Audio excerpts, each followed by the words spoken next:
সময় স্রোতের আপন বেগে মোরা দাঁড়াইয়া আসি সীমানার একবারে। কখনো কখনো মনে হইয়াছে দিবারাত্র কাটিল একইভাবে। সময়ের ফাঁকে দেখিতে পাইলাম না বড় হইয়াছে সে কিভাবে। আজ তার বিবাহ।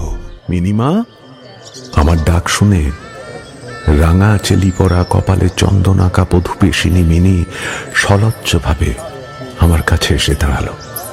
কি বাবা? তাকে দেখে রহমত কাবুলিওয়ালা প্রথমটা থতমত খেয়ে গেল। তাদের সেই পুরনো আলাপ আর জমল না। কাবুলিওয়ালা, ও কাবুলিওয়ালা, এই নাও প্রসাদ খাও।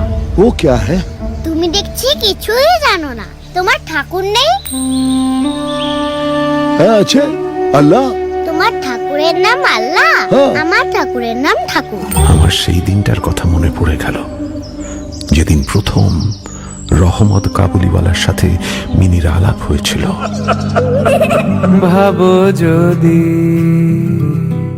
ফিরে যাওয়া যায় সময়ের সাপ লুডো বোর্ডের গুটি হয়ে। ভাবো যদি ঘুরে আসা যায় পদচিহ্ন